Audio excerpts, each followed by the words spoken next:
For now, because we're talking a very serious subject and coming to terms with dormitory fires and why they are caused and what's the reason and what's happening out there. I was just telling you, Jeff. Yeah. At Nyangoma, we had how many domes? Was this Nyangoma boys? Secondary school, PO Box 23 Bondo. Okay. 45 kilometers from Bondo town. Wonderful. Yes. All boys? All boys. Dormitories? So we had Ogingo Dinga as one of the dormitory, Uhuru Kenyatta as the second dormitory. When we had Paulsen, one of the founders, missionaries. It was a missionary. Then we were like 60 of us. In a dorm? In a dorm. Bed, upper deck, lower deck. So 30 on one row, 30 on one row. So, and the windows, there were no grills or anything. No grills. But I think we used to have a drill every single morning. For what? Because the bell will ring for people to go for morning preps and nobody would wake up.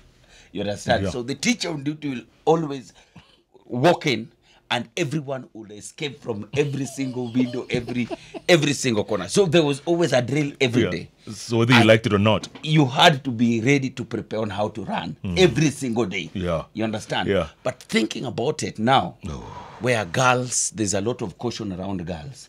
Oh, girls will escape. Yeah. Or somebody who might walk in. Girls, somebody. So there are grills everywhere. Grills. It's a prison. It's a prison. You're literally in a prison. So I don't know. Joining us, Janet Muthoni-Ouko, Governance and Education Rights Advocacy Specialist, trying to make sense of these senseless acts. Janet, I mean, is it unfair? I mean, have we forgotten something in all this equation? You know, our rush to get our children to what we call good schools, and we're happy that they are there. We're happy that they are in school A, school B, because, you know, it's considered prestigious. Have we missed something here? It's unfortunate, you know, because considering the kind of school that Moi Nairobi Girls is one of the top-notch schools. It's every parent's dream, you know, to have their girls go to that school. Yeah. And one of the things I know, and most of the principals have really shared this challenge with us, there's usually a lot of pressure. You know, there's usually a lot of pressure so that the facilities in the school, and you could see this strain very easily when you go to Moi Nairobi Girls, and I especially visited, you know, on the day of the tragedy, and you can see the strain on the facilities. And there is one of this friend of mine who told me that, yeah, we're in this, my daughter is in this school. I'm not going to mention the school. It's amazing. You go in there, they're triple deckers. You know, they're triple deckers. How do you get down from a triple bunk? And I'm just wondering, you as a parent, where is your conscience? How do you live? How do you leave your child in that kind of a scenario? Imagine anything happened. How would you imagine they would probably jump out of, you know? Yeah. So as parents, we've also concentrated so much on probably it's prestigious to have my child in this school, and you just deposit them there and you don't care. And you hope 4 years later. That the principals will tell you is that there are circumstances where even children sleep on the floor, especially the first week and the second week of reporting, because there's all this pressure. Admit my child in this school, and you are told that we do not have space, but you don't have conscience. You just keep squeezing. Probably you have some resources, maybe you have this kind of connection. Yeah. So you just want your child in that school, irrespective of whatever it is that, you know, the circumstances that obtain. So really we do not want to push this so much far. Yeah. But what exactly are we demanding from government? Okay. That we need to have a standard. We need to have a standard. We're now moving from where we are towards saying that we are going to have free secondary education. I know what confusion that will cause on our schools. What's your expansion strategy? You go to some schools and you find that they've bought this very, for lack of a better word, sexy buses. You know, that is now the trend now. But you have not expanded the basic infrastructure. Where are your priorities even as schools? Because even schools are not very innocent in this one. Sure. They don't care about expanding classes, about expanding dormitories, but they care about swimming pool, they care about buses, they care about providing meals, and, you know, so really our priorities are just upside down. And there's no counseling, or very hardly any counseling. In fact, that is one of the other issues, because you find, for example, the teacher that is supposed to do the counseling is also the biology teacher, and he's also, or she's also as loaded with work. So she just does part-time. of the counseling, Yes. when she has time, or when there is these children who are supposed to be punished, and they're told, and then you want mwalimu wa guidance and counseling, you know, just like that. Yeah. And then the issues that you're being counseled on is about concentrating on your studies, just work hard. So really, there is no that personal interaction with the children. And I can easily tell you, 90% of the teachers, Yes. the so-called guiding and counseling teachers, yes. are not even professionals in that field. Most of them are just appointed as guiding and counseling. So they have no clue. They Yeah. have no clue. Despite And, despite a lot of expansion in the last, say, 5 years, there's been a lot of expansion in the field. We have teachers who've done that course, but they are not necessarily absorbed Right. to do that work Right. specifically Kabisa. at the school. wow. The girls right now at Moi, they must be traumatized. Right? Yep. They must be traumatized. Of What course, they're yes. going through in their minds, What their they've seen. colleagues have been burnt to death. The school is, they've been sent home for 2 weeks and then come back in 2 weeks. You know, can you imagine what's going through their minds right now? Wow, it's terrible, and you wouldn't even want your enemy to be in such, you know, circumstances. Yeah. But you just want to encourage them and tell them that I am aware that there's a very elaborate plan by the Ministry of Education for the national government in conjunction with the county government of Nairobi. They've put up together counseling services, and they're going to be available at the school to just, you know, just provide the psychosocial support that they might need for both the parents and the learners of the school, and also the teachers, because it's and the staff. I'm aware there's the security guard who also got injured. Yes. You know, in the process of saving the Saving children. lives, because yeah. my heart goes out to this teacher of Infield. Infield Academy is somewhere in Eastlands. Eastlands, And yeah. he also got burnt. But the matron of the school burnt to death when she was trying to save one of the children. Oh. So what I want to underscore is that the teachers and the staff, I am sure, they're equally traumatized, because I know they tried doing something. Yeah. They couldn't just sit there pretty, waiting for, you know, and watch the girls just suffer alone. They also tried to do something. We now need more than ever to strengthen the guidance and counseling faculty at the school level. That I know we can do. Number 2, parents need to get more involved.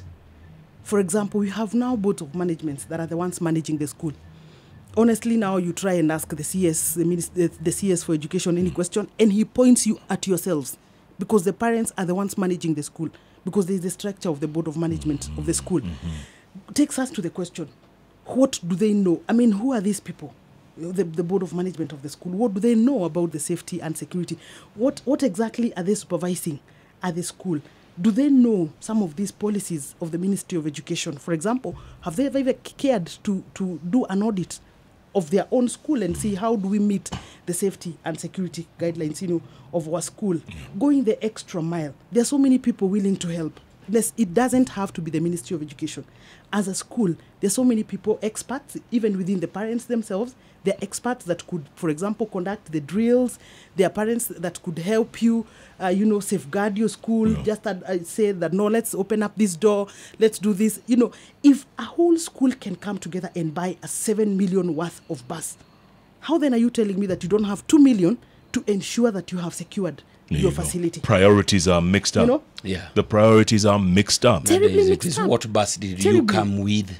Yeah. To the funky. Yeah. To the school festival. To the school festival. What bus was it? Come on. How was it decorated?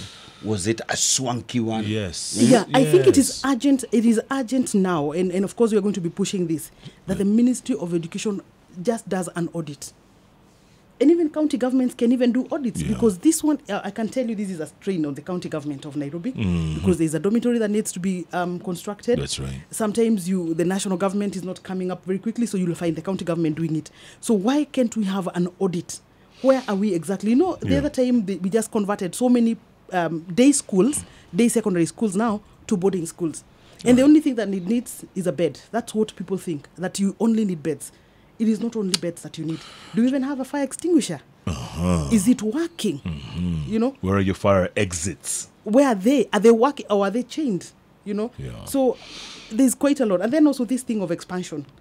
And I think it's a Kenyan mentality that you had built this building initially as per the plan, but you need an extra classroom. So you just squeeze it somewhere. Yeah. not even thinking that you're blocking the exits.